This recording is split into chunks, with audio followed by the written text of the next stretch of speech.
क्षेत्रे कुरुक्षेत्रे समवेतायुयोत्सव मामका पांडवा चैव किम कुर्वात संजय। एनु भाषांतर आपणे करीए अन्वय। संजय एटले संजय, धर्मक्षेत्र एटले धर्मभूमि, कुरुक्षेत्र एटले कुरुक्षेत्र में, समवेता एटले एकठा थयेला, समवेता युयुत्सव, समवेता एटले एकठा थयेला, युयुत्सव एटले युद्धनी ઈચ્છાથી ભેગા થયેલા। કેવા?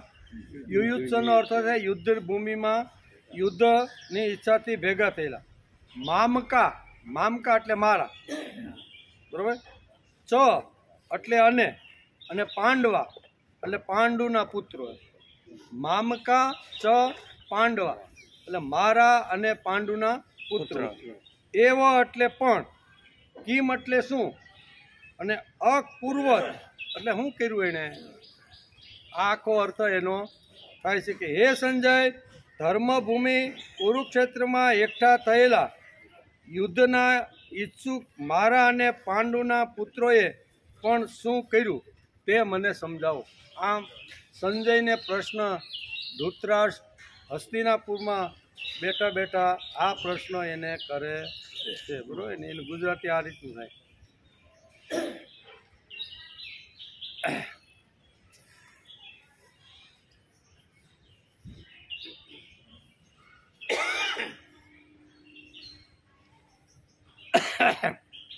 ધર્મક્ષેત્રે કુરુક્ષેત્ર એનો વિચાર આપણે 2 દિવસથી કરતા રહેલા છે। શ્રીમદ ભગવદ્ ગીતા આપણી શરૂ થઈ, એનું નામ આપણે શું રાખ્યું છે? શ્રીમદ ભગવદ્ ગીતા ચિંતન। આખું કેવું? શ્રીમદ ભગવદ્ ગીતા ચિંતન। આપણે ચિંતન કરવા માટે બેઠા છીએ, અભ્યાસ કરવા માટે બેઠા છીએ, એટલે આપણે આ વિષયનું નામ આપણે આ રાખ્યું છે। એટલે શ્રીમદ ભગવદ્ ગીતા ચિંતનનો આજે 3જો દિવસ છે। એમાં 2 દિવસથી આપણે ધર્મક્ષેત્રે કુરુક્ષેત્ર અને ગીતાની અંદર કઈ કઈ ઘટનાઓ ઘટી થોડી ઘણી એનો આપણે 2 દિવસથી વિચાર કરીએ છીએ।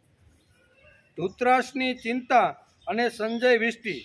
ધૃતરાષ્ટ્રના વિચારો એટલે કે વિચારે છે કે જો સંજય વિષ્ટિની અસર જો પાંડવો પર થઈ હોય તો લડાઈની જાન છૂટે। હું એને એ જાણવું હતું, મૂળ વસ્તુ હું જાણવી હતી કે જો ભાઈ આવી રીતના પાંડવોમાંથી કોઈ જો હટી ગયું હોય અને યુદ્ધની ના પાડતા હોય અને યુદ્ધ જો બંધ રહી જાય ને તો ધૃતરાષ્ટ્ર કે જાન છૂટે।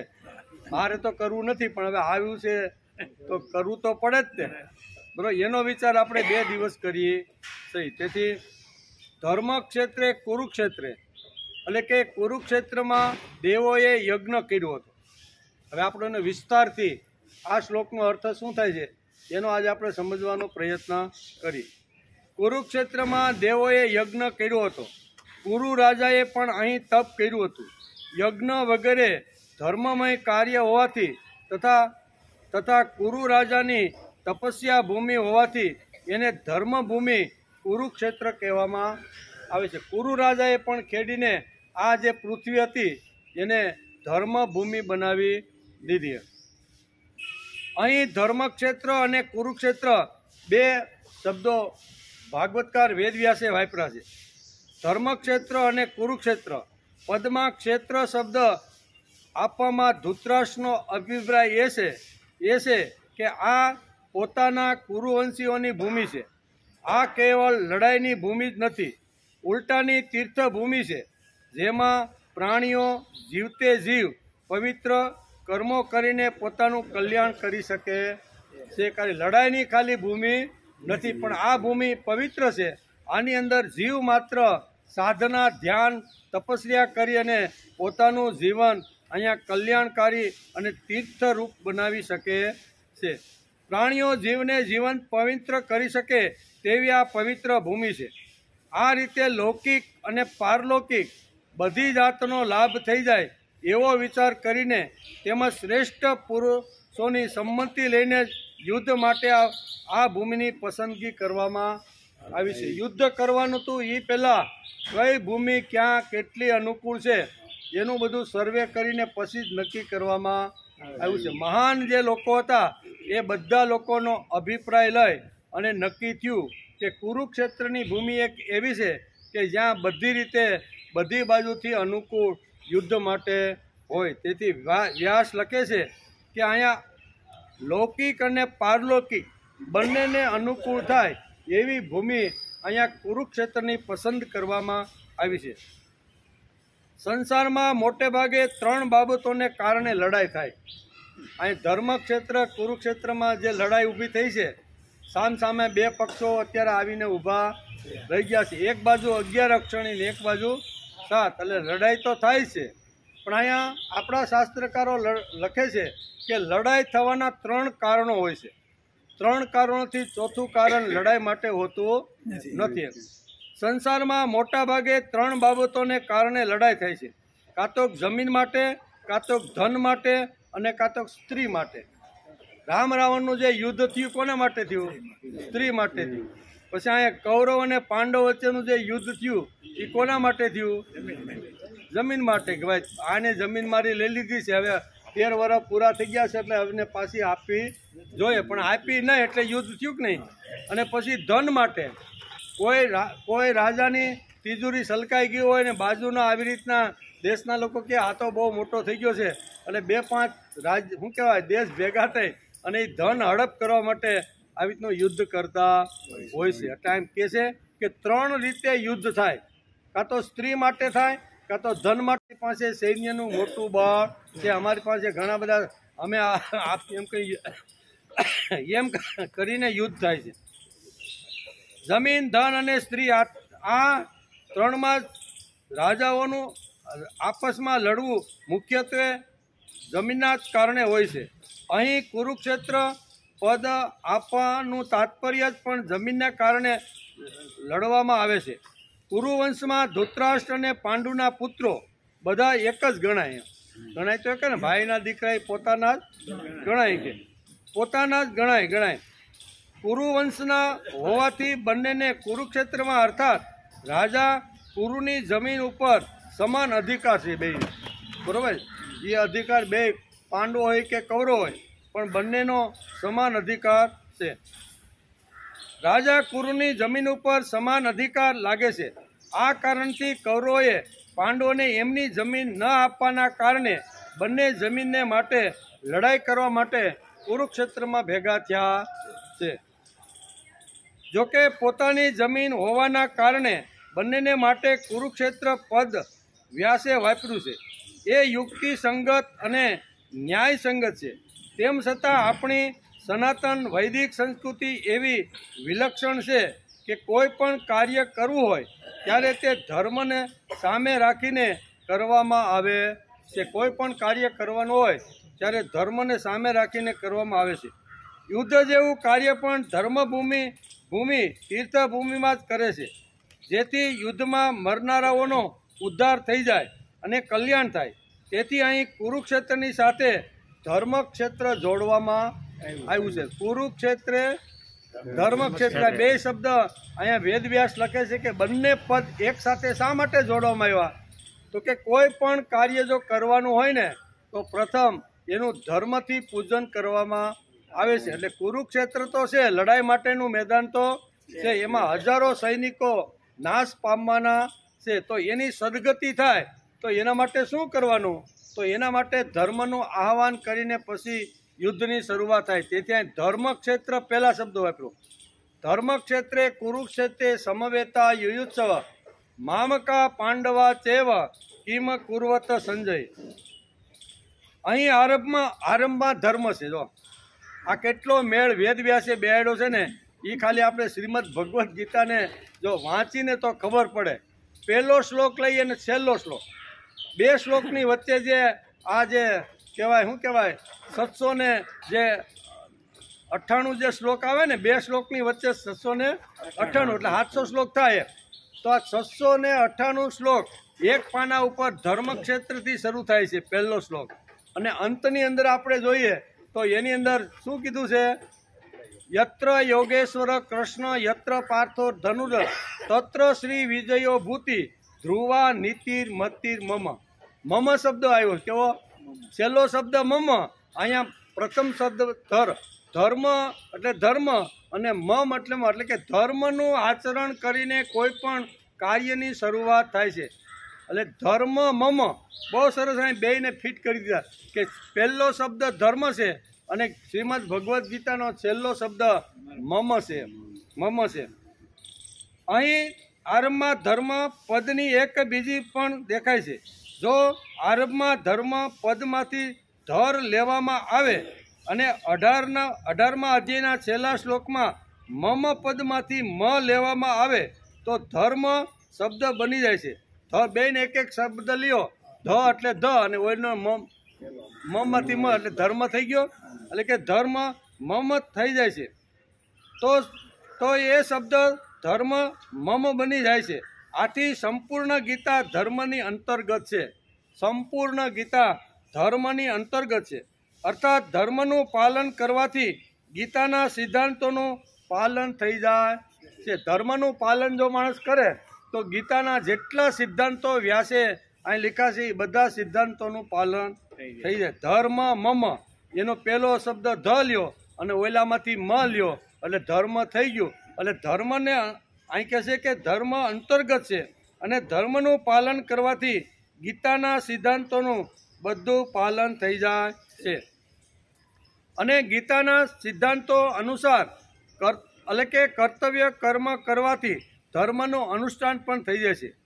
આ ધર્મ ક્ષેત્રે કુરુક્ષેત્રે પદો ઉપરથી બધા મનુષ્યોએ એ બોધપાઠ લેવો જોઈએ કે કોઈ પણ કાર્ય કરવું હોય તો તે ધર્મને દ્રષ્ટિ સમક્ષ રાખીને કરવું જોઈએ. ગીતા આપને આ સમજાવે છે.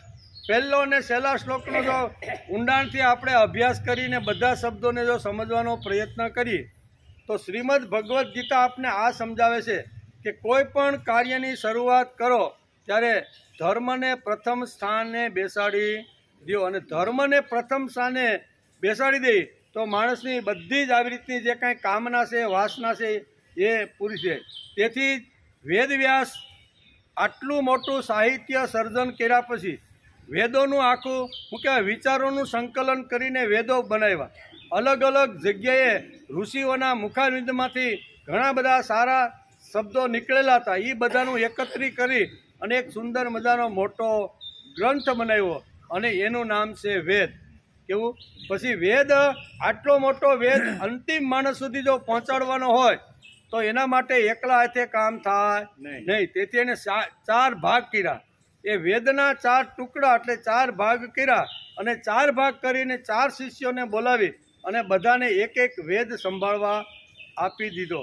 અથર્વવેદ હોય, સામવેદ હોય, ઋગ્વેદ હોય કે યજુર્વેદ હોય, પછી વૈશંપાયન હોય કે કેવા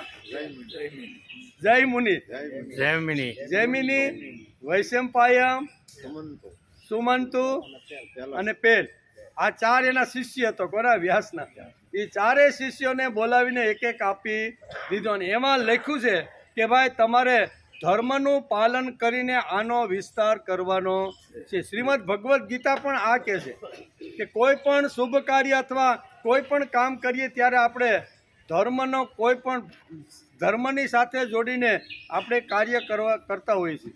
તેથી અહીંયા પ્રથમ ધર્મ અને કે ભાઈ વચ્ચે છે એ ધર્મના સિદ્ધાંતો લઈને આખું માત્ર પોતાના સુખ અને શાંતિને માટે નહીં અને કર્તવ્ય અકર્તવ્યની બાબતમાં શાસ્ત્રે દ્રષ્ટિ સમક્ષ રાખવું જોઈએ. શાસ્ત્રને દ્રષ્ટિ સમક્ષ રાખી ધર્મને દ્રષ્ટિ સમક્ષ રાખીને માણસે કાર્યનો આરંભ કરવો જોઈએ. તેથી વેદવ્યાસ પણ કહે છે કે આટલું મોટું સર્જન કર્યા પછી મેં જે ધર્મની જે વાતો કીધી છે એ ધર્મને કોઈ સમજવાનો પ્રયત્ન કરતો નથી. એમ કરી અને છેલ્લે ઊંચા હાથ કરે છે. કોણ?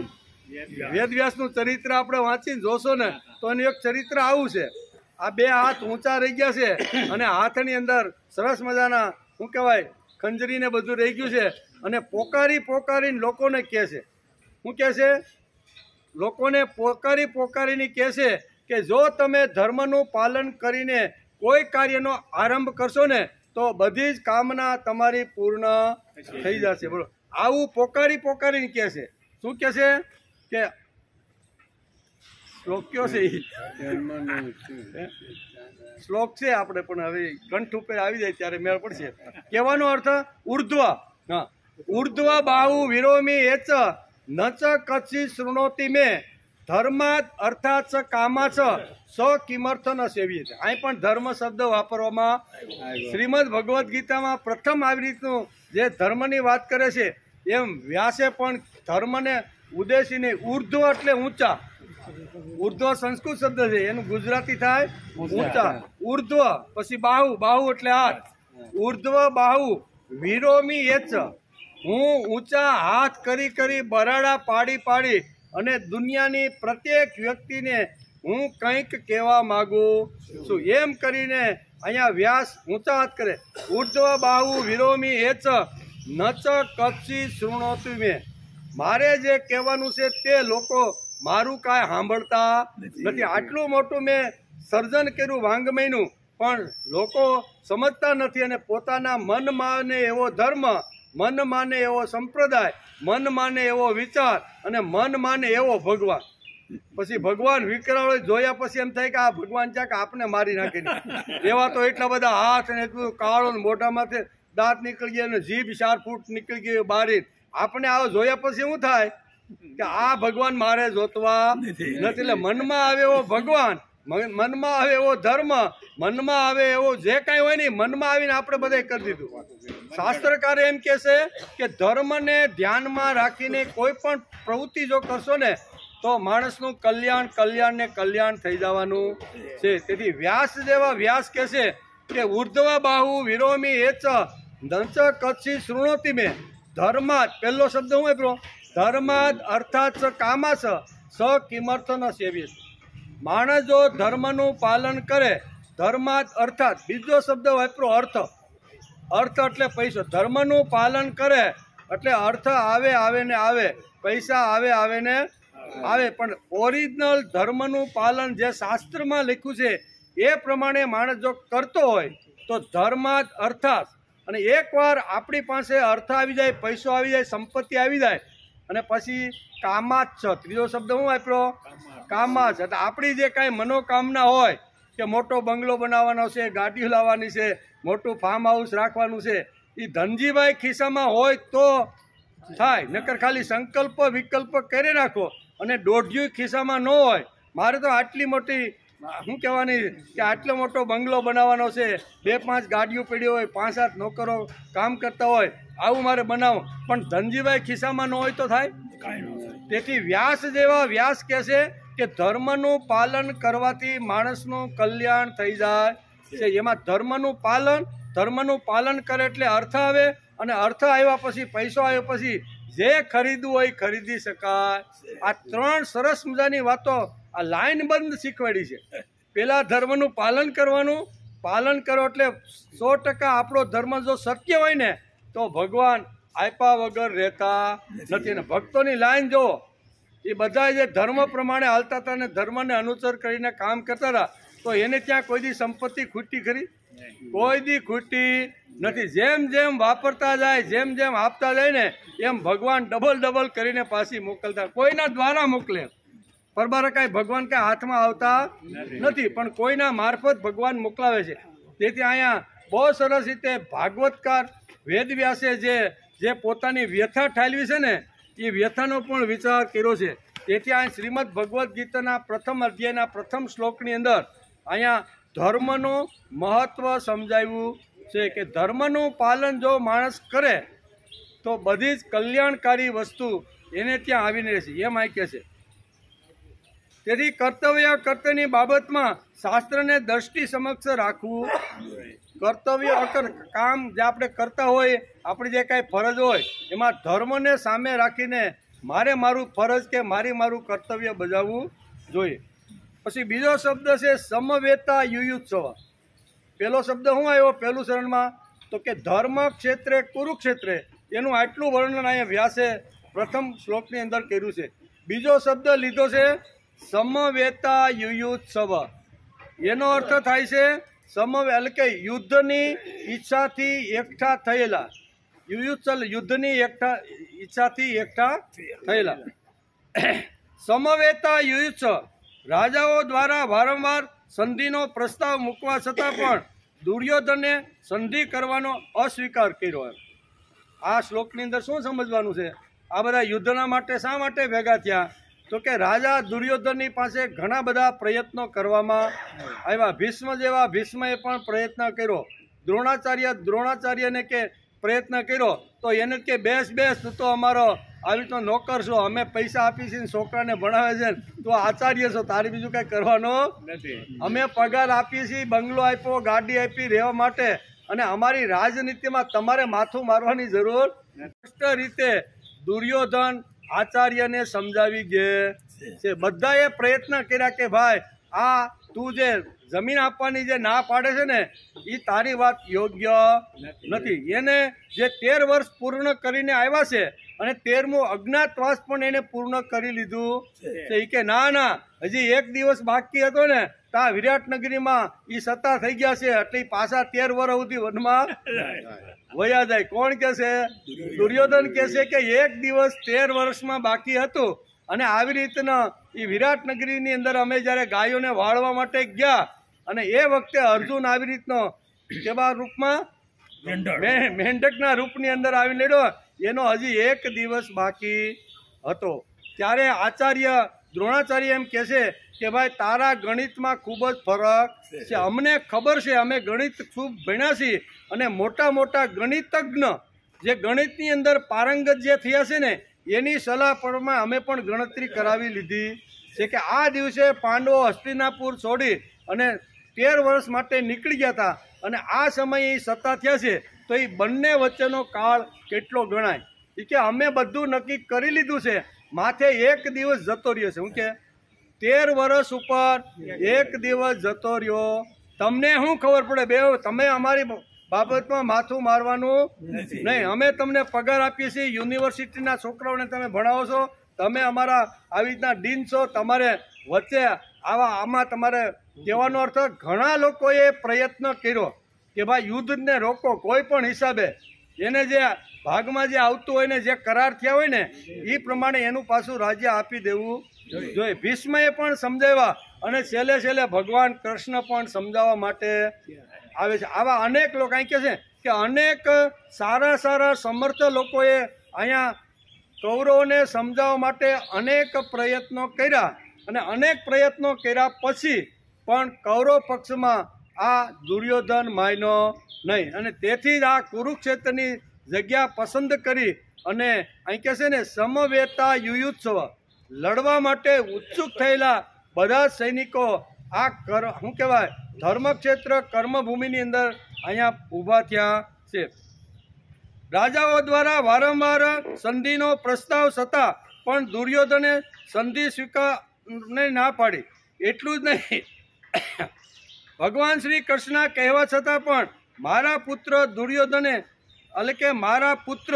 દુર્યોધને સ્પષ્ટ કહી દીધું કે યુદ્ધ વિના હું તીક્ષ્ણ એટલે કે સોયની અણી જેટલી જમીન પણ તમને આપીશ નહીં. આ બધી ઘટના બધી આવે છે અને આવવાની જ છે. ત્યારે ન છૂટકે પાંડવોએ પણ યુદ્ધ કરવાનો સ્વીકાર કર્યો. આ રીતે મારા પુત્રો અને પાંડુના પુત્રો બંને સેનાઓ સહિત યુદ્ધની ઈચ્છાથી એકઠા થયા છે. તો એ શું કરે છે? શું પૂછે છે?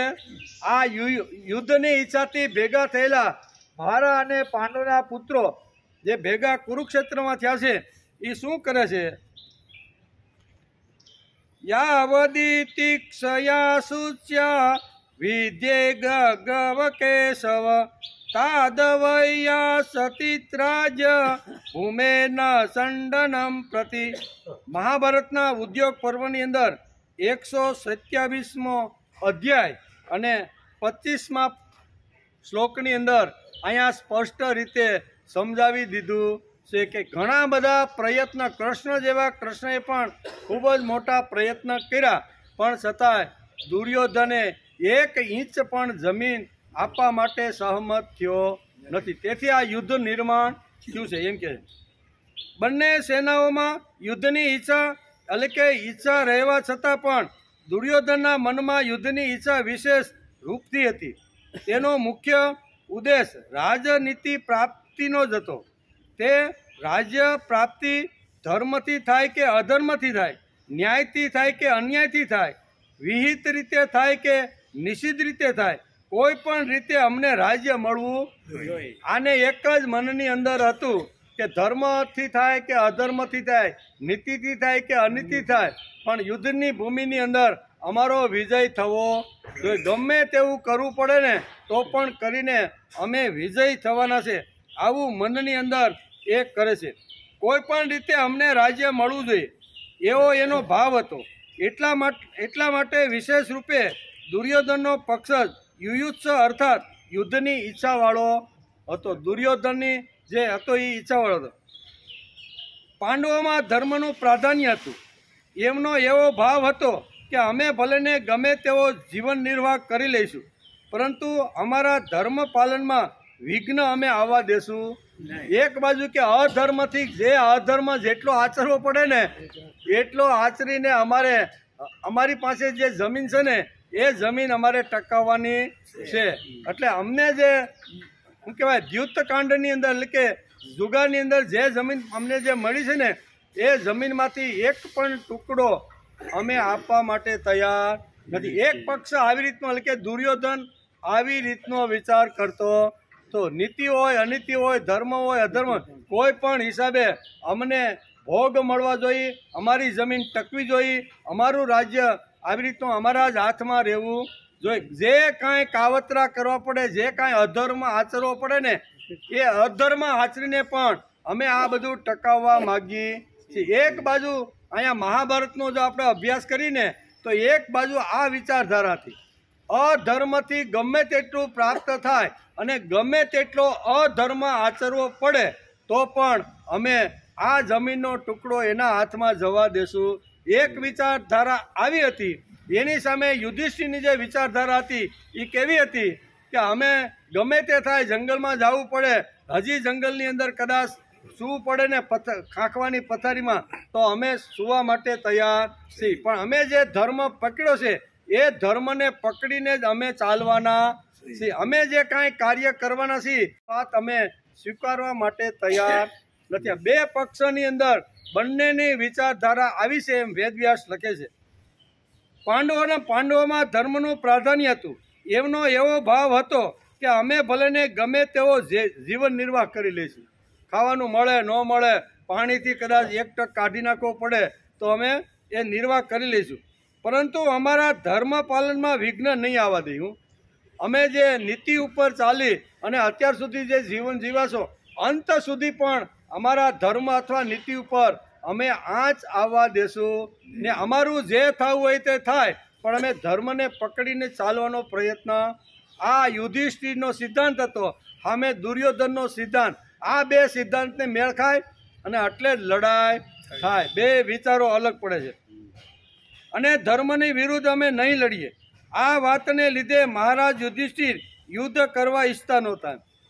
તેથી એણે શરૂઆતમાં જે વિષ્ટિ કરવા માટે જે સંજય આવ્યા આપણે જોતા હતા બરોબર ને, એના મનમાં તો બરોબર વાત લાગી ગઈ કે કાકા કે તો એ બહુ સારું કે છે. તેથી એની ઈચ્છા તો એવી હતી કે આપણે ભાઈ યુદ્ધ કરવું નથી. હાથમાં કમંડલ એ બોલ્યા છે આગલામાં કે હાથમાં કમંડલ લઈને આપણે હિમાલયમાં વયું જવું છે, પણ જમીનના ટુકડા માટે આપણે યુદ્ધ કરવું નથી. કાકાએ અમારી આંખો ઉઘાડ, આટલું એના મનમાં તો ઘર કરી ગયું હતું. તેથી અહીં કહે છે કે અધર્મ કરીને અમારે કોઈ વસ્તુ અમારે જોતવી નથી. ધર્મ ઉપર ચાલતા ચાલતા જે કાંઈ મુશ્કેલી આવે, જે કાંઈ અગવડ આવે, જે કાંઈ આવી રીતની વિટંબણા કે વિક્ષેપ આવે ને એના ઉપર ચાલતા ચાલતા અમે અંત સમય સુધી ધર્મને નીતિને પકડીને જ અમે હાલવાનો પ્રયત્ન.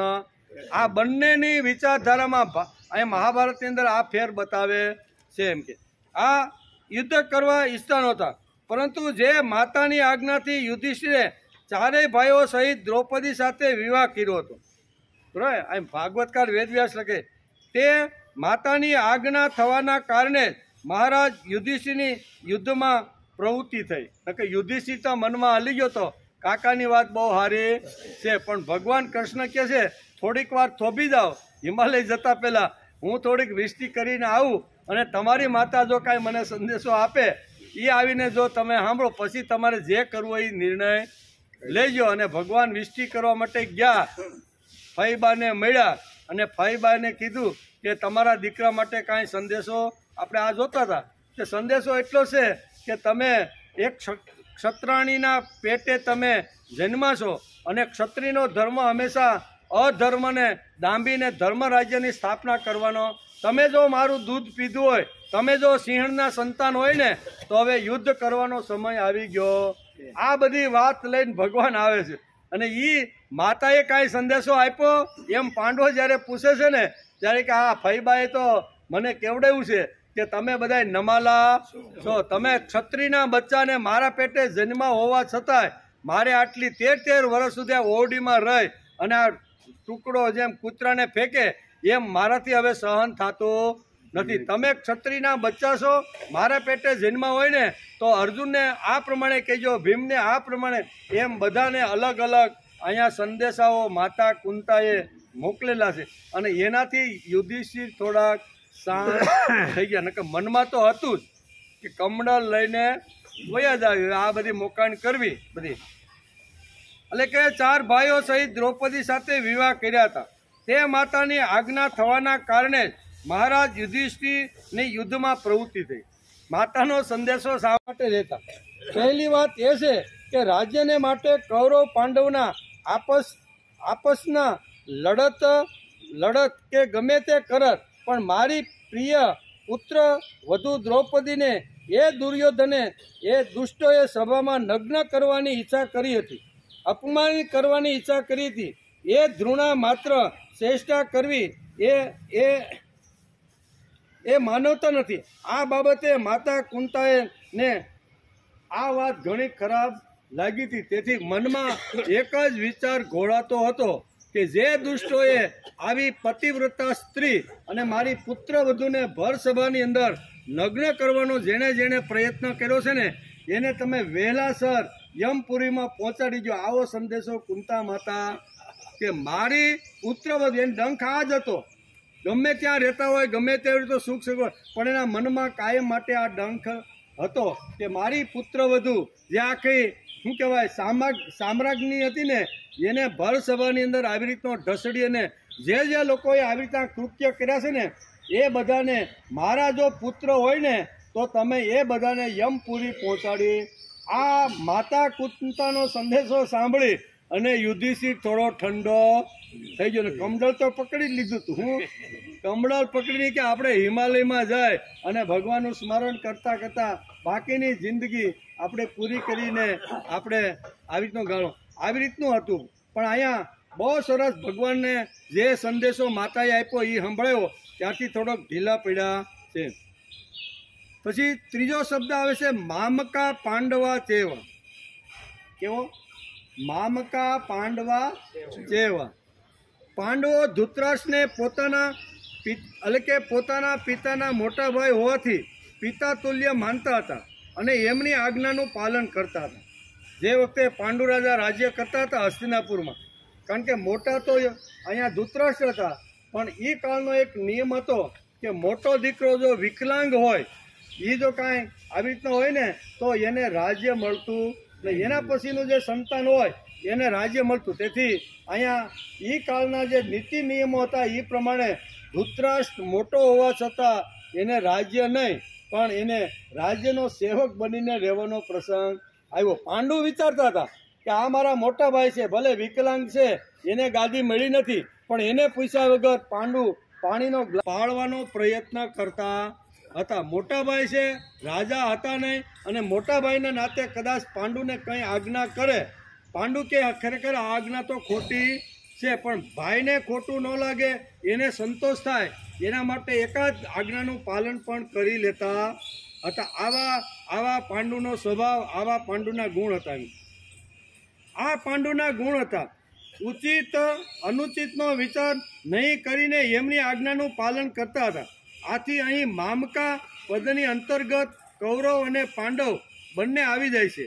તેમ છતાં પાંડવ પદનું જુદું એટલે કે જુદું આપવાનું તાત્પર્ય એ છે કે ધૃતરાષ્ટ્રને પોતાના પુત્રોમાં અને પાંડુના પુત્રોમાં સમાન ભાવ ન હતો. પાંડુને તો બરોબર હતું કે એ તો બધાની અંદર સમાન ભાવ રાખતા હતા. ભાઈ કદાચ ન ગમે એવી આજ્ઞાનું પાલન કરે ને તો પણ પાંડુ એ આજ્ઞા પાળવા માટે તૈયાર થઈ જતા હતા. આ ભાઈની સારી નીતિ હતી. પણ અહીંયા વેદવ્યાસ લખે છે કે ધૃતરાષ્ટ્રના મનની અંદર તો આ પાંડુના પુત્ર એ તો મારા પુત્રો નથી, એ તો મારા ભાઈના પુત્રો છે. કેવા આટલો એણે ભેદ રાખ્યો હતો. તેથી મામકા યુદ્ધભૂમિની પરિસ્થિતિ સમજાવવા માટે આ શ્લોક સમજાવવાની આવશ્યકતા છે. જેટલી ગીતા જીવનદાયી સંજીવની છે, કેટલી ગીતા જેટલી જીવનદાયી સંજીવની છે તેટલી તેની પરિસ્થિતિ સ્ફૂર્તિદાયક છે. પહેલો અધ્યાય યુદ્ધભૂમિ અને યુદ્ધના પરિણામોનો સચોટ ખ્યાલ આપે છે. આખો જે પહેલો અધ્યાય છે ને, આપણે જેમ જેમ શ્લોકનો અભ્યાસ કરતા જશું એમ આપને ખબર પડતી જશે કે યુદ્ધના પરિણામનો સચોટ ખ્યાલ આપે છે. ધૃતરાષ્ટ્ર પહેલા શ્લોકમાં પૂછે છે કૌરવો અને પાંડવો શું કરે છે. ખરેખર તો આવું પૂછવાનો અર્થ શું છે? આ બધા જે ભેગા થયા હતા તે શું સમૂહ લગ્નમાં ભેગા થયા હતા? આપણે 2 દિવસથી આ વિચાર કરી છે કે આ બધા જે ભેગા થયા હતા એ કાંઈ સમૂહ લગ્ન હતા? કોઈ કન્યાઓને પરણાવવા માટે બધા ભેગા થયા હતા? એને ખબર જ હતી કે યુદ્ધભૂમિ માટે લડવા માટે જ ભેગા થયા છે કે સમૂહમાં ક્રિકેટની મેચ જોવા ભેગા થયા હતા? મેચ જોવા પણ ભેગા થયા નહોતા, લગ્ન સમૂહમાં ભેગા ન સમજાય. એ યુદ્ધભૂમિની અંદર લડવા માટે ભેગા થયેલા જે પાંડવ કૌરવ છે એમાં યુદ્ધનો પ્રારંભ થઈ ગયો, આટલું જ પૂછવાનું હતું. હું યુદ્ધનો પ્રારંભ થઈ ગયો કે હજી કઈ હલચલ હાલે છે? આ ન પૂછવાના કારણે ન પૂછ્યું. હું કીધું મામકા ચ પાંડવા ચેવ કિમ કુર્વત સંજય. હે સંજય, કુરુક્ષેત્રની યુદ્ધભૂમિમાં લડવા માટે ઉત્સુક થયેલા મારા અને પાંડવના પુત્રો શું કરે છે? એ વખતની પરિસ્થિતિ કેવી રીતની હતી એનો જો ઊંડો અભ્યાસ કરશો તો આપણે ખબર પડશે. અહીંયા ધૃતરાષ્ટ્રે કંઈ ભળતું બોલી નાખ્યું છે. ધૃતરાષ્ટ્ર ભળતું શા માટે પૂછે છે તેની પછવાડે બહુ મોટો ઇતિહાસ છે. એ ગઈકાલે આપણે જોતા હતા. આજે પૂછ્યાનું કારણ ગઈકાલે આપણે જોતા કે બહુ મોટો એનો ઇતિહાસ છે. આવતીકાલ પાછળ જવું પડે અને જીતે તો પણ ગુમાવવું પડે. એ તો પ્રથમ અધ્યાયના પ્રથમ શ્લોકમાં આપણે 2 દિવસથી વિચાર કરતા હતા. તેથી ચિંતિત છે. આપણે મહાભારત વાંચીએ તો ખબર પડશે કે યુદ્ધ કરતા પહેલા કૌરવ પક્ષને માનસિક રીતે મારવા માટે શ્રી કૃષ્ણ ભગવાન હસ્તિનાપુર વિસ્તી કરવા માટે આવ્યા. યુદ્ધ શરૂ થાય, ભગવાન કે હવે છેલ્લો પ્રયત્ન કરી લે. ઘણા બધા મહાપુરુષોએ યુદ્ધ અટકાવવા માટે પ્રયત્ન કર્યો કે હું પણ એક જતા જતા છેલ્લો પ્રયત્ન કરી દઉં. જો આ યુદ્ધ અટકી જાય અને એમ કેમ એનું ગયેલું રાજ્ય પાછું જોઈને મળી જાય અને એ રાજ્ય કરવા માટે તો આપને કાંઈ વાંધો નથી. ભગવાન વિસ્તી કરવા માટે આજે માનસિક રીતે મળવા માટે જાય છે. શ્રી કૃષ્ણની પાપ કર્યો હોય, હમણાં વાત કરી ને કે આટલા મોરા અને આટલા બધા કેટલા પશુની હત્યા કરી છે અને પછી છેલ્લે નારાયણ બોલાઈ ગયો એટલે ઉદ્ધાર થઈ ગયો. ખાલી ફક્ત છોડી દઈને ફક્ત નારાયણ બોલવાથી ઉદ્ધાર થતો નથી. એની પાછળ 3 વાતો હોય છે. કેટલી? પહેલું હોય છે પ્રાયશ્ચિત. એવું કે જે અત્યાર સુધી મેં જે કાંઈ ભૂલો કરી, જે કાંઈ ખોટા કામો કર્યા, જે કાંઈ પાપો કર્યા ને એનું હે ભગવાન તમારી પાસે બેસીને હું પ્રાયશ્ચિત કરું છું. એટલે પહેલું શું આવે પ્રાર્થનામાં?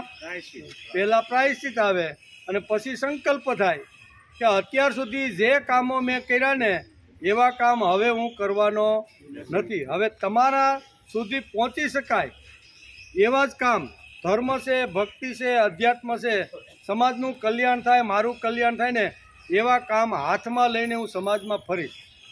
આ બીજી વાત. અને ત્રીજી વાત છે પ્રયત્નની પરાકાષ્ઠા. ખાલી સંકલ્પ લઈને બેસી રહેવાનો નથી. નહીં તો એમ થાય કે હવે આપણે છેલ્લે ભાગવત સપ્તાહ કરી નાખીએ. હું આપણે અટણ જેટલા ગળા કપાય એટલા કાપો, કંઠી પહેરીને કંઠ કેટલાયના કાપ્યા. આપણું ભાગ્ય છે ને, ગમે તેટલા ગળા કાપીને ભેગું કરેલું ધન અને પછી વિચાર કરે છે કે આ તો ભાગવતમાં લખ્યું છે. બરોબર, નારાયણનો એક શબ્દ મોઢે આવ્યો અને એને મુક્તિ મળી ગઈ. પણ ઊંડાણમાં જાય તો ખબર પડે ખાલી ફક્ત નારાયણનું સ્મરણ કરવાથી માણસને મુક્તિ મળતી નથી. મુક્તિની પાછળ આ 3 વસ્તુ શાસ્ત્ર આપને સમજાવે છે. પહેલાં તો પ્રાયચિત્ત જ થવું જોઈએ કે મેં આટલા બધા ખૂન કર્યા, આટલી બધી લૂંટ કરી, આટલા બધાને માર્યા, ભગવાન એનું કેટલું પાપ હશે. એટલે પ્રાયચિત્ત ખરા હૃદયથી પ્રાયચિત્ત થાય એટલે બધો અંદરનો જે કદડો હોય ને એ કદડો બધો નીકળી જાય. અને પછી એણે સંકલ્પ કરવાનો. ખાલી નીકળી જાય એટલા પૂરતું હાલે નહીં, નહીંતર બીજી વાર ભાઈ 15 દિવસે બીડી પીધી નથી, ઓલા મહારાજ આવ્યા હતા પછી પાણી લઈને મેં આવી રીતનું કર્યું છે, એ કે મહારાજ તો કે કાંઈ 15 દિવસ થઈ ગયા ને લાય બીડી, એ ચાલુ થઈ જાય. સંકલ્પ જો માણસ ન કરે, અંદરથી દુર્ગુણો ઓછા થયા પછી જો સંકલ્પ ન કરે તો આવી સ્થિતિ પાછી નિર્માણ થવાની શક્યતા છે. તેથી માણસે સંકલ્પ કરવો જોઈએ કે ભગવાન ગમે તે થાય પણ હવે આ રસ્તે હું જવાનો નથી, હવે મારો રસ્તો સત્ય અને ધર્મનો માર્ગ. આવો સંકલ્પ કરી લે અને સંકલ્પ કરીને પાછું બેહવાનું નથી એના માટે પ્રયત્ન. અને 3 વસ્તુ આવી, પ્રાયચિત આવ્યું, પ્રાયચિત વત્તા સંકલ્પ વત્તા પ્રયત્ન, આ ત્રણેયનો સરવાળો એટલે મોક્ષ. હું મુક્તિ એમને મળતી નથી. વાલ્મીકીને મળ્યા પછી વાલીઓ જો બેહી ગયો હોત કે પ્રાયચિત કરી નાખ્યું, ઘરનાએ કીધું એટલે ઓકે, અને નારદ પાસે આવીને બધું પગે લાગીને બધું પછી બેઠો રહ્યો પાછો ઝૂંપડીમાં તો હાલત નહીં. એણે રામનું નામ આખું શું થાય રાફડા થાય ને એટલું તો એણે સ્મરણ કરીને શરીરને આવી રીતનું મજબૂત બનાવ્યું. અને એકવાર શરીર મજબૂત બની ગયા પછી એ નદીના કાંઠા ઉપર સુંદર મજાની આખો આશ્રમ બનાવી અને ભગવત કાર્યની શરૂઆત કરે. રામાયણ વાંચો, રામાયણનો પહેલો 2 ભાગમાં છે વાલ્મીકી રામાયણ, આપણે અભ્યાસ કર્યો એટલે ખબર છે. એમાં પહેલા શ્લોકની અંદર લખે છે નારદજી જ્યારે અહીંયા વાલ્મીકીને મળવા માટે સુંદર મજાનો આશ્રમ, વાલિયામાંથી હવે કેવા થઈ ગયા, એણે પ્રાયચિત પણ કર્યું, સંકલ્પ કર્યો કે હવે પૃથ્વીને મારે સુજલામ સુફલામ બનાવી છે. પૃથ્વી ઉપર જેટલા માનવ છે ને એની અંદર મારે રામને લઈ જવાનો. કેવો સંકલ્પ કર્યો, પૃથ્વી ઉપરના જેટલા માનવો છે એની અંદર મારે રામને લઈને જવાનો છે. બેઠા નથી, પહોંઠી વાળી નથી, આશ્રમમાં આવ્યા છે, વિચાર કરે છે કે લય કેવી રીતે જાવો એમ. બરોબર, સંકલ્પ તો મજબૂત કર્યો છે પણ કર્તવ્યની શરૂઆત ક્યાંથી અને કેમ કરવી. અને એ જ વખતે નારદ ત્યાં નારાયણ કરતા અહીંયા વાલ્મીકીના આશ્રમમાં આવે છે. 2 હાથ જોડીને વાલ્મીકી એનું સુંદર મજાનું સ્થાન આપીને આવી રીતનું ઘણું બધું પૂજન કરે છે. અને 2 હાથ જોડીને પ્રશ્ન કરે છે કે આ જગતની અંદર, આ ધરતી ઉપર એવો કોઈ માનવ છે કે જેની અંદર દુનિયાના બધા જ ગુણો એક જ માનવની અંદર હોય, અને એ પાછો મનુષ્ય હોવો જોઈએ. કેવો ભગવાન નહીં, ભગવાનમાં તો હોય જ, પણ એવો કોઈ માણસ છે એને કૃતજ્ઞતા શરૂઆત કરી અને દરેક પ્રકારના ગુણો એ માનવની અંદર હોય એવો માનવ તમારા ધ્યાનમાં છે. તો 3 શ્લોકની અંદર નારદ એને સમજાવે, ઘેરજીને વાંચજો રામાયણ, કે 3 શ્લોકની અંદર એ 16 પ્રકારના જે ગુણો છે ને એ 16 પ્રકારના ગુણો મારી સામે એક એવો માનવ છે કે એની અંદર તમે જે વર્ણન કર્યું ને એ બધા જ પ્રકારના ગુણો એની અંદર છે. તો એ માનવને મારે જગતમાં લઈ જવાનો છે. અને એ માનવ કોણ હતો? અયોધ્યાનો રાજકુમાર રામ. એ કે રામની અંદર આવા ગુણો છે, તમે જે વર્ણન કર્યું ને એવું અત્યારે વાલ્મીકીને નારદ કહે છે કે તમે જે મને પ્રશ્ન પૂછ્યો અને કે આવા ગુણવાળો આ પૃથ્વી ઉપર કોઈ માણસ છે તો મારા ધ્યાનમાં અયોધ્યા નગરીની અંદર બેઠેલો આ જે રામ છે ને એની અંદર આ બધા ગુણો છે. તેથી હાથમાં કલમ લીધી અને આવી રીતના સુંદર મજાના 7 કાંડની અંદર આખું લખ્યું છે. બેઠા માણસે પ્રાયચિત કરવું જોઈએ, સંકલ્પ કરવો જોઈએ, અને સંકલ્પ કર્યા પછી પુરુષાર્થની પરાકાષ્ઠ સુધી જવું જોઈએ, પહોંચી વળવાની નથી. જ્યાં સુધી મેં સંકલ્પ કર્યો છે પૂરો ન થાય ત્યાં સુધી પહોંચી વાળીને હું બેસીશ. આવું જે કરે છે એને એના કામ ભગવાન કરે છે. નકર ખાલી આખી જિંદગી ઘણાના ગળા કાપ્યો હોય, ઘણાનું આમ તેમ કરી નાખ્યું હોય અને છેલ્લે કે હાલો 5 લાખ રૂપિયા બગાડીને ભાગવત સપ્તાહ કરી નાખો, તો એમ કાંઈ મોક્ષ થતો નથી. મોક્ષ થવા માટેની આ 3 વાતો આપણા શાસ્ત્રએ બહુ સારી રીતે સમજાવી છે. અહીંયા બેઠા એના મગજમાં તો આ વસ્તુ પાકી હોવી જોઈએ કે આટલું ખરાબ કામ કર્યા પછી સીધું છોડી દે અને સીધા ભગવાન એને મળી જાય એવું નથી. એનો ઇતિહાસ વાંચી તો કે ભાઈ એની પાછળ એ ભાઈએ પછી શું કર્યું, સારા કામમાં લાગ્યો કે ખાલી બેહી ગયો? સારા કામમાં લાગ્યો હોય તો જ પરમ ગતિને પામે છે, ખાલી છોડી દીધું એટલે છોડવાથી થતું નથી. આ બધી વાતો શાસ્ત્રમાં મામકા પાંડવા ચેવ કિમ કુર્વત સંજય. શ્રીમદ ભગવદ્ ગીતાનો પ્રથમ અધ્યાય અર્જુન વિષાદ યોગ અને પ્રથમ શ્લોક બરાબર. ધર્મક્ષેત્રે કુરુક્ષેત્રે સમવેતા યુયુત્સવ મામકા પાંડવા ચેવ કિમ કુર્વત સંજય. અહીંયા સંજયની સામે અત્યારે ધૃતરાષ્ટ્ર પ્રશ્ન પૂછે છે. વ્યાસ લખે છે એના ચહેરા જોઈ કે આ માણસ ખૂબ જ ચિંતિત હોય એવું લાગે છે. તેથી ચિંતાનું વર્ણન કર્યું છે કે ધૃતરાષ્ટ્રની ચિંતા અત્યારે એટલી પરાકાષ્ઠે પહોંચી ગઈ છે કે એને ચિંતામાં એણે ન પૂછવાનો પ્રશ્ન જે પૂછવો જોઈતો હતો કે યુદ્ધ શરૂ થયું છે કે નહીં, એને બદલે કહી દીધું કે મારા ને પાંડુના પુત્રો શું કરે છે. ઊંધો જ પ્રશ્ન પૂછે છે. એનો વિચાર અત્યારે આપણે કરીએ. આપણે બધા ગીતા માતાનું પૂજન કરવા માટે રોજ સવારે 9 થી 11 સુધી બેસી છીએ. આપણા મનમાં પાકું હોવું કે આપણે જે અહીં આવી છીએ ને ગીતા માતાનું પૂજન કરવા માટે, એને નમસ્કાર કરવા માટે, એને વંદન કરવા માટે આપણે રોજ ભેગા થઈએ છીએ.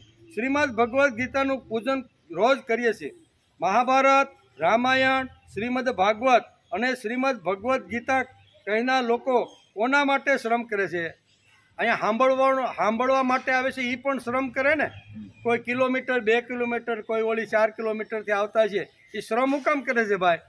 મારે કંઈક સાંભળવું છે, મારે કંઈક જાણવું છે, ગીતાનું રહસ્ય શું છે એ મારે કાંઈ સમજવું એ માટે આવે છે. અને બોલવાવાળો એમ થાય છે કે હું બોલીને કહી તો મારું વધારે પાકું થાય. એટલે બોલવાવાળો બોલીને પાકું કરે છે, સાંભળવાવાળો સાંભળીને પાકું કરે છે. બધા ગીતા માતાની પૂજા કરવા માટે આપણે બધા એકઠા રોજ 9 થી 11 વાગ્યા સુધીમાં થઈ છે. આટલા માટે આપણા જૂના લોકોએ, પૂર્વજોએ, શાસ્ત્રકારોએ કીધું, તું જે મહાભારત, રામાયણ, ભાગવત કે શ્રીમદ ભગવદ્ ગીતાનું તત્વજ્ઞાન કહે છે તે પ્રભુને કહેજે ડાયરેક્ટ. એટલે કોઈની ઉપર પરિણામ થયું હોય કે ન થયું હોય તને અફસોસ રહે કે હાળા આ 10 વર્ષ સુધી અહીં માથા પસાડીએ છીએ પણ આમાં તો કાંઈ કાંઠા સેડા નહીં થાય કે ન થાય. પણ સીધું ભગવાનને જ કહેવાનું કહે કે ભગવાન હું જે કાંઈ વાણીથી જે તારું પૂજન કરું છું તે, અને સાંભળો એમ કે ભગવાન હું મારા કાનથી સાંભળીને પૂજન કરું છું. બંને પૂજન કરવા, બંને વિચાર કરવાનો કે હું જે સાંભળું છું ને એ ભગવાનના વિચારો મારા જીવનમાં દ્રઢ થાય એટલા માટે સાંભળું છું. અને બોલવાવાળાને એમ થાય કે હું ભગવાનનું પૂજન કરું છું, હું કોઈ માણસનું, વ્યક્તિનું પૂજન કરતો નથી, હું ભગવાનને ડાયરેક્ટ કહું છું. કારણ કે સર્વસ્ય ચાહમ હૃદય વિષ્ટો, આવું શ્રીમદ ભગવદ્ ગીતામાં આગળ આવવાનું છે કે હું બધાના હૃદયમાં આવીને બેઠો છું. તો બધાના હૃદયમાં જો આવીને ભગવાન બિરાજમાન હોય તો એ હલકો નથી, નીચ નથી, નાલાયક નથી, દુર્ગુણી નથી, કંઈ નથી. શા માટે? તો કે ભગવાન એની અંદર આવીને વૈસો છે. તેથી આવા જે ભગવાનની અંદર જે વૈસા છે એની સામે બેસીને આપણે કોઈ વાંચીને પૂજન કરે છે અને કોઈ સાંભળીને પૂજન કરે છે. આપણા બધાનો પ્રભુ સાથેનો એક સંબંધ છે. તેથી આપણે બધા સાથે મળીને વાણીથી રોજ ગીતા માતાનું પૂજન કરીએ છીએ. આપણે ઓમ દીવો લઈને નહીતર એમ થાય કે તમે પૂજનની વાત કરો છો, આમાં કંઈ અગરબત્તી નથી, દીવો નથી, આરતી નથી, પ્રસાદ નથી, અને રોજ કહો છો ગીતા માતાનું પૂજન. આમાં કે પણ આપણે વાણી શું કહેવાય, વાંગમયનું જે પૂજન છે ને એ વાણીથી કરીએ.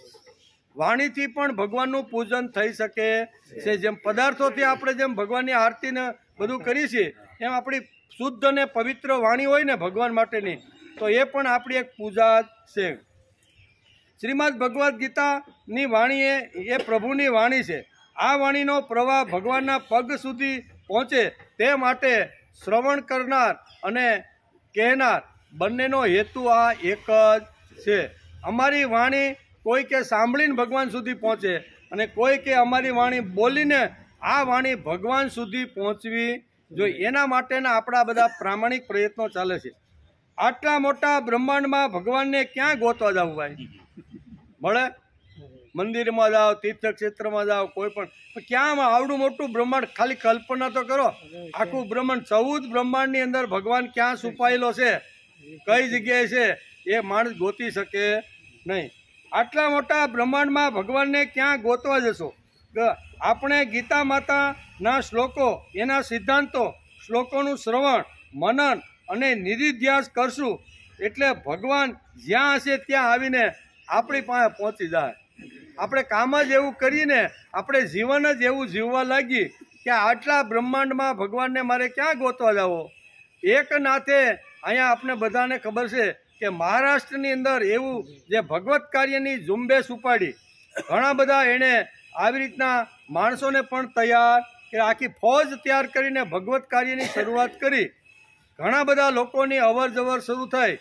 એકનાથના ઘરે મેળાવડો થતો હોય ને રોજ એવું થવા લાગ્યું. અહીંયા ગિરજાબાઈ વિચાર કરે છે કે આટલો મોટો મેળાવડો, અને એકનાથનો સિદ્ધાંત હતો કે આપણી ઘેરે કોઈ આવે બરોબર પ્રભુ કાર્ય કરનાર કોઈ તો એને જમ્યા વગર ચા પાણી વગર કે જેવો જેવો સમય એ પ્રમાણે બેને સંભાળવાનો પ્રયત્ન કરવો. અગવડ પડવા માંડી. નોકરો 5 હાથ રાખે, 2-5 દી રે અને કે ભાઈ અહીં તો કામનો ઢવડો છે.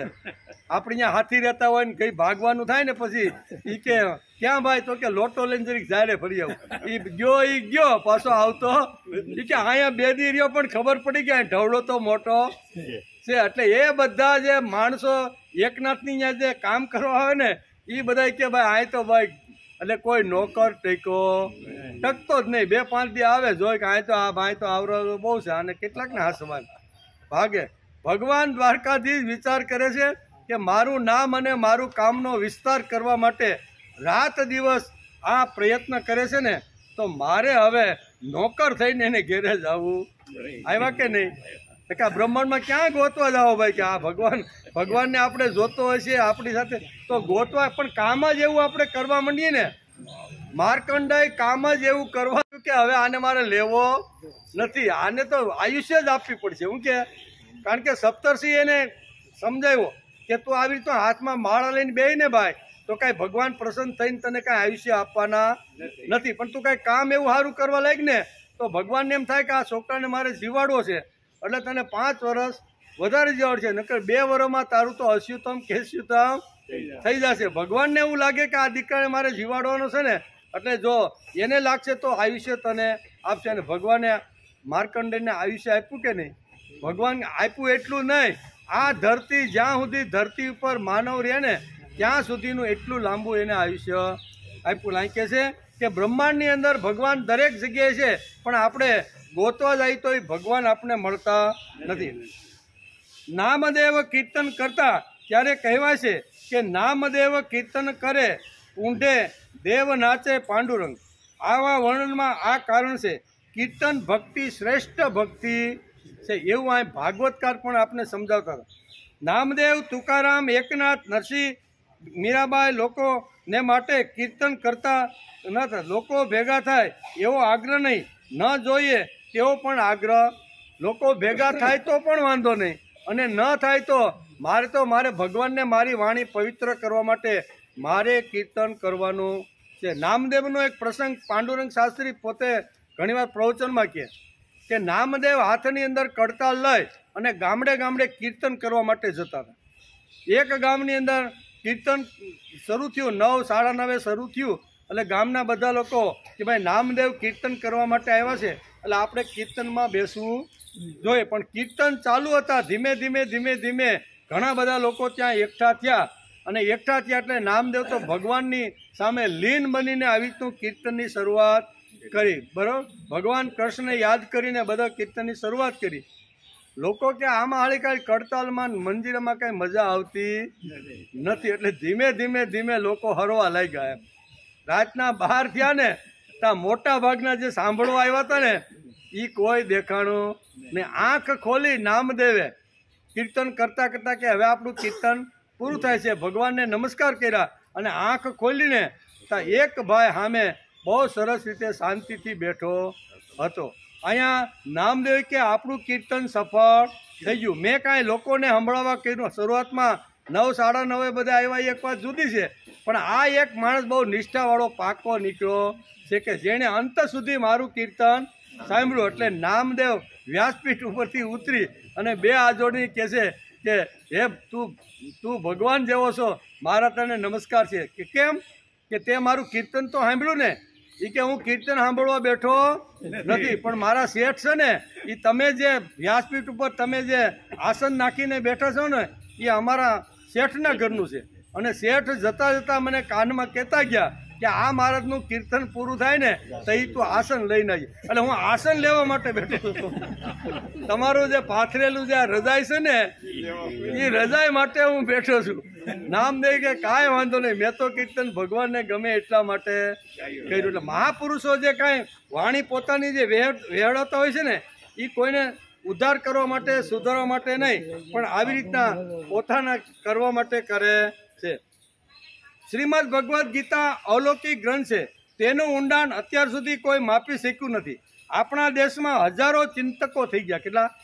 એમાં ગુજરાતની જો વાત કરીએ ને તો ગુજરાતની વાત કરી તો 250 જેટલા લોકો વિદ્વાન પંડિતો છે ને એ 250 લોકોએ ગીતા ઉપર આવા ભાષ્ય લખ્યા. કેટલા? ગુજરાતમાં, ગુજરાતીમાં કેટલા ઘણા બધા મહાપુરુષો આ ગુજરાતમાં થયા અને એને બધા ગુજરાતીની અંદર શ્રીમદ ભગવદ્ ગીતા ઉપર ઘણું બધું લખ્યું છે.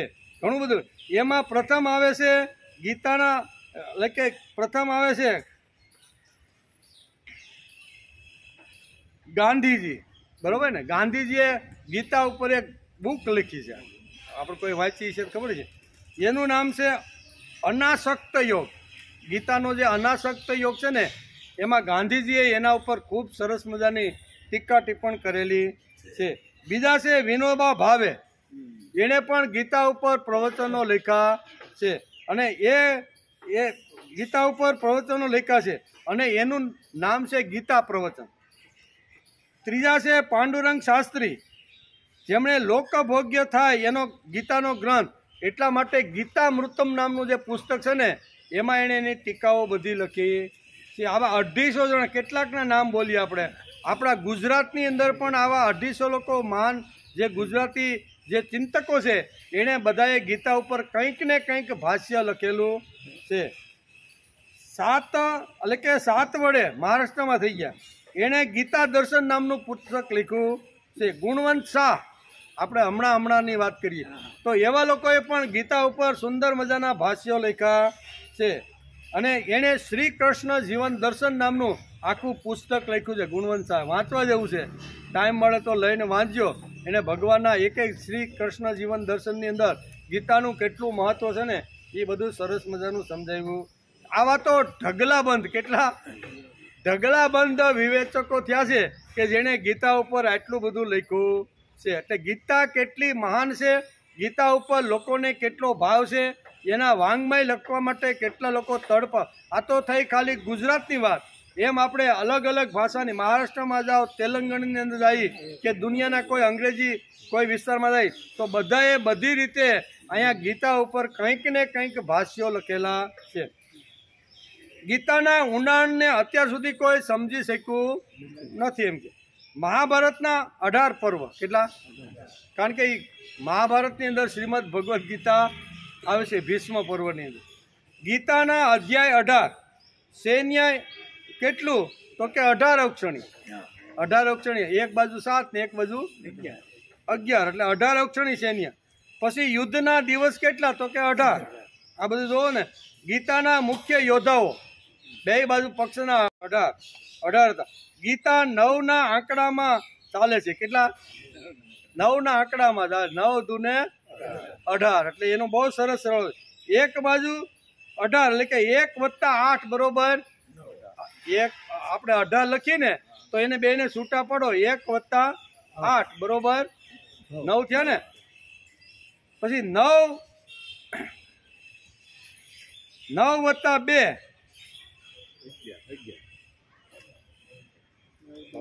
9 દુ 18. ગુણાકારના હાલવાનું છે, ગુણાકારમાં હાલવાનું છે. હા, એટલે એ 9નો આંકડો આપણે લઈને તો 9 × 1 = 9, 9 દુને 18, 8 + 1 એટલે 18 થયું, 9 તેરી 27, 2 + 7 એટલે 18 થયું, એટલે 9 થયું. આ બધા 9ના આંકડાની અંદર આપણે 9 × 1 = 9, 9 દુ 18, 9 તેરી 27, 9 ચોક 36, એટલે 3 + 6 બરોબર 9. એટલે 9ના આંકડાની અંદર આ બધું ગણિત અહીંયા કોઈ બહુ સરસ વિવેચકે આનું વર્ણન કર્યું છે. ગીતાનું મહત્વ કેટલું છે એ અહીં સમજાવવાનો પ્રયત્ન કરે છે. શ્રીમદ ભગવદ્ ગીતાના અક્ષર 9, શ્રી મદ ભગવદ્ ગીતા ઘેરે જઈને ખોલજો અને એના અક્ષર ગણજો એટલે એના 9 થાય. શ્રી કૃષ્ણ દ્વૈપાયન વ્યાસ એના અક્ષર ગણશું તો પણ 9 થાય છે. અને ભગવાને જે સુવાક્ય જે કીધા છે ગીતાની અંદર એ 108 થાય છે. યોગ માટે 54 શબ્દ છે એટલે 5 વત્તા 4 5 ને 4 9. યોગ માટેના આટલા બધા આ બધા પૂર્ણાંક અંક છે. અને આપણે જો વિચાર કરીએ તો ગણિતના એક આંકડાની અંદર મોટામાં મોટી સંખ્યા કઈ 1 થી આપણે 100 સુધી લઈએ આપણે તો મોટામાં મોટી સંખ્યા એકના આંકડામાં 2 ભેગા થાય ત્યાં તો મોટી થાય, 3 ભેગા થાય ત્યાં તો મોટી થાય, પણ એક જ આંકડાની અંદર આ મોટામાં મોટી રકમ ગણિતમાં કઈ છે 9. જો 1 2 3 4 5 6 7 8 અને 9 પછી 10 કરો તો અહીંયા 2 ભેગા થઈ જાય એટલે મોટામાં મોટી રકમ કઈ એક અંકની અંદર 9. તેથી સુંદર મજાનું મારા તમારા જેવા કોઈ વિવેચકો હોય છે ને એને અહીંયા શ્રીમદ ભગવદ્ ગીતાનું વિવેચન આવી રીતે કર્યું છે.